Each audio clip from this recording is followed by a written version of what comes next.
What's going on, world? It's your man Pat Caesar LLC, towing and roadside services out here on my morning walking. Woo! Breathing in some of this good ass prana, baby. I figured I'd make a quick video for y'all. 5 pitfalls you need to avoid when starting your business. Whether it's towing, whether you're doing hair, kind of all the same. If you doing a service-based business, you need to watch this video. Stay to the end and make sure I give y'all all the good sauce. We're gonna talk about some things, man. Let's go. Number one, man, when it comes to your customer base, you gotta remember that sometimes quality is not gonna matter. Sometimes time is not gonna matter. In a customer's mind, customer's eyes, you gotta look at it from both sides, the consumer and the producer. A lot of times it comes down to the money, and it's nothing personal about it. I'm gonna give you an example. I think I talked about this not long ago. Oh, butterfly. You ever go into a gas station and you've been going to this gas station for a long time, and you start going to this gas station, or you don't start going to it, but there's, one day you're going down the road, it's on the other side of the street of where you're going, and they got gas for like 5 cents cheaper. And I've related this story before, where you'll go out your way to go and save 5 cents a gallon, only to save like, 25 to 50 cents, and you just inconvenience yourself. A lot of times, when it comes to your customer base, man, if you're wondering what happened to your customers or whatever, it's nothing personally with you. They're just trying to go and get a better price. Now, if it's something to do with your service, that's something that you can fix. But if it's your pricing, you know what your pricing is. It is what it is, man. So some of them customers you got to let go. Move on and be happy with it. Number 2, man, you just can't please everybody. And as hard as you're gonna try, I promise you, if you for the streets, you are for nobody at all. You will be used and abused and served like hell, in the words of my man, Grandmaster Flash. And the reason why I say that is because, like, let's say, for instance, in the towing world, there's gonna be times you're gonna need a flatbed. There's gonna be times you need a wrecker. There might be times you need a heavy. There's times that you're gonna need an off-road recovery vehicle because they're in the middle of the boonies. And you can't, unless you got a fleet, that's a little bit different. So let's relate this to somebody that's like doing hair, for instance. So you might need somebody who just washes. You might need somebody who just can style. You might need somebody who can shape up. And this is why when you go into entities, they have an array of different products or services that they offer. You can't be for everybody, but with that thing that you do, it'd be best that you be all the way wrapped around. So for instance, if I can't get a truck, or let's say I need to do a tow and they're requesting a flatbed, I'm like, yo, I ain't got one, but I got a flatbed trailer. One way or another, I'm gonna get it done, but whatever calls for the job, you wanna be spot on with that. Now, you can't please everybody. You can't have everything all at the same time. Your job is just to do the best you can with what you got within that arena of that everythingness. But don't try to please everybody when it comes to it, man, because you will literally you'll go crazy and you go broke. Can't please everybody. Quick detour on that thought of pleasing everybody. Some people you just can't help at all. So somebody in my comments who had been commenting for a while had asked me something about my lift, and he kept asking me, but I wouldn't talk about it. But we're gonna detour real quick on this conversation because well, let me address why I haven't talked about my lift very much. The company that I bought it from, I've had issues with this lift since the first day I got this lift. Now, I didn't want to put them on blast. I'm still not going to put them on blast. I'm just not doing business with them no more. Well, not only did I have to send my original unit back, and I have all this recorded, I just never put it on the internet. I have the original unit, or have the original video. The first day I got it off the truck, because they sent it down with a semi, it was leaking. I sent it back, they sent me another one, it was leaking. Say, cool, maybe it was just a, fluke, whatever the case is, right? So, and I had the unit sitting in my shop for months. It was a whole thing. But anyway, fast forward. I tell the gentleman who owns the company, listen, man, I want to work with y'all. Let me be like a brand ambassador or something. I'm going to put this on the internet. We're going to do our whole thing, man. We're going to do the marketing, blah, blah, blah. He said, oh, cool, man. This is what I want you to do. You sell a unit or two, man, and then, we'll talk about it. Well, I sold 3 units at $14,000 a pop.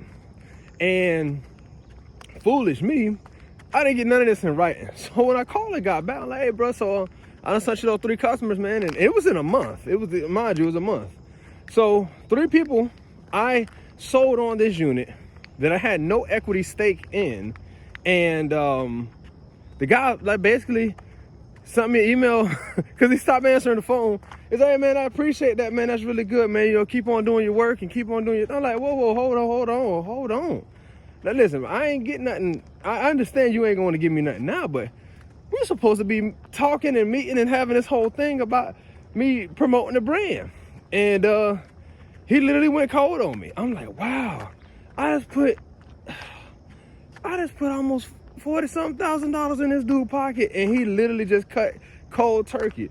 And it wouldn't even answer about customer service stuff like months down the road. It was horrible, man. And so the reason why I don't talk about my Lyft and the brand that's on my truck right now is it probably won't be on there very much longer.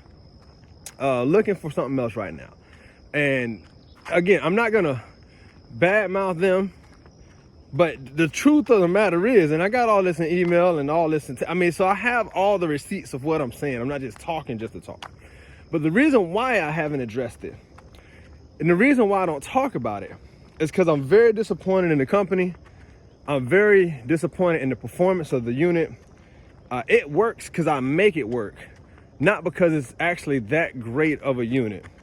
And I would not recommend, as far as on the customer service side, anybody go with this, because I am so big on customer service. You Google me right now. We in 4 locations. Google took down 3 locations: Orlando, Avon Park. I had 3: Orlando, Avon Park, and Sebring. They took down my Orlando location, they took down my Sebring location, and they took down my Avon Park location. I lost over 300 reviews. That hurt. But the point is, I'm huge on customer service. And that was the worst customer service experience I've had. I don't litter. This just fell out of my pocket. The worst customer service experience I had. And I don't appreciate how Buddy did the business, man, and how that whole thing played out. So that's the reason why I don't talk about it. Well, I guess I can make this my point number 4. Is, man, get it in writing. Get it in writing. This is the same reason why I take a deposit before I go out and do a cash call.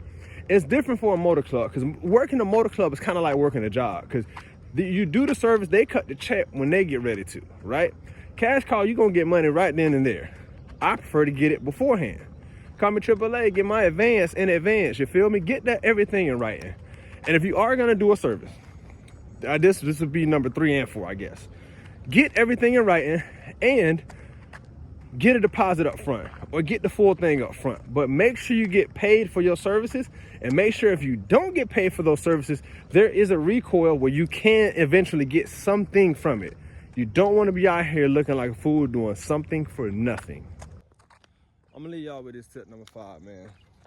Oh, don't worry about what everybody else is doing. You need to know your numbers, bro. Like, you need to know your numbers. There's guys, I've had the same customer call me multiple times and calling around trying to get a cheaper price. Completely understandable, like, do you, right? But the thing is, if somebody agrees to do something for $10 cheaper than me, I don't know what that customer can afford. And I don't know what that person who did it cheaper than me can afford, or what their expenses are.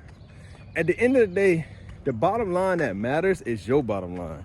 So if you're trying to keep up with the Joneses, if you're trying to run how everybody else run, there's some guys in my area who hook for $50. There's some guys in my area who hook for $35. There's other guys in the area who hook for $85. And there's people like myself who like to hook for over $100. And I can't worry about what they doing. I don't care about how many trucks they got on the road. I don't care about how many times I see them, because I realize, man, just because a person is towing don't mean that they're really making no money. So they might be doing, a 10-mile tow, but if they only doing it for like $80, I mean, hey, I ain't mad at you. I'm not gonna do it, but that's just me. So don't worry about what everybody else is doing, man. You do you, know your numbers, and keep yourself together. Hope y'all caught some value out of this video. If you did, like, share, and subscribe. Appreciate y'all for tapping in. And until next time, mi gente, vi promundo beneficio. Siempre. Peace.